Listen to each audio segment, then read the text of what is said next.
Макадамия дегенimiz не?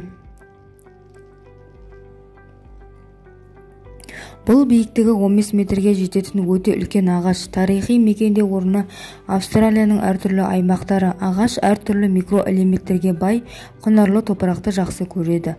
Макадамия жемістері алғашқы өскендер пайда болғаннан бірнеше жылдан кейін пайда болады.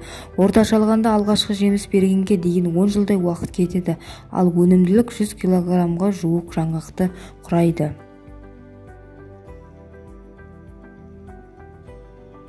Макадамия жаңғағы туралы қоректік ақпарат. Жемістерге жүргізілген зерттеулер олардың дәмді ғана емес, сонымен қатар өте пайдалы екенін көрсетті. Жаңғақтарда көп мөлшерде эфир майлары, B және PF дәрумендері бар. Зерттеушілердің жемістерден бөліп алған майларының құрамы палмитол қышқылының болуымен таң қалдырды.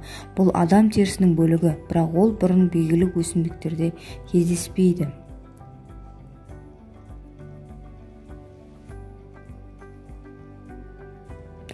Макадамия жаңғағының калория мөлшері жоғары. Олардың дәмі фундук тәрізді. Тіпті оның орнына ацқа да қолдануға болады. Жаңғақ дәмі жұмсақ, кілегейлі болады. Бұл аздап сүттің иісін сезеді және дәмі де тәтті. Макадамия жаңғағының пайдалы қасиеттеріне оралсақ,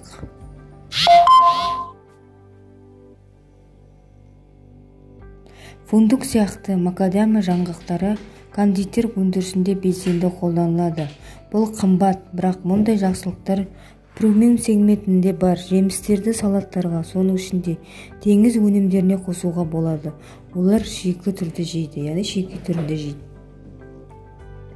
Бұл жаңғақтар күш береді, бас ауруларын жеңілдетеді, мигренді жояды, метаболизмді қалыпқа келтіреді және терінің күйін жақсартады деп саналады. Ол жүрек-қан тамырлар жүйесі ауруларының алдын алу құралы ретінде организмнен артық холестеринді кетіру үшін қолданылады. Сонымен қатар жаңғақ стенокардия, менингит, артрозды емдеуде сәтті қолданылады. Оның сүйектерді нығайту қасиеті бар. Буындардағы ауырсынуды басады, байламдарды күшейтеді.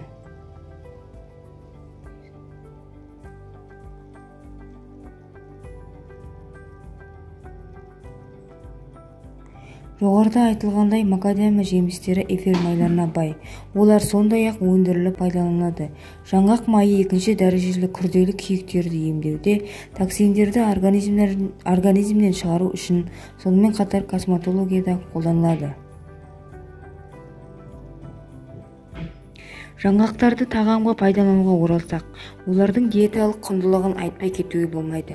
Көптеген диетологтар салмақ тастағысы келетіндерге энергия көзі ретінде макадамия жемістерін жеуге кеңес береді. Кейбір толық тағамдарды бірнеше жаңғақпен алмастыру арқылы дене жеткілікті калория алады, бірақ бұны семіздіктерге қолданбайды.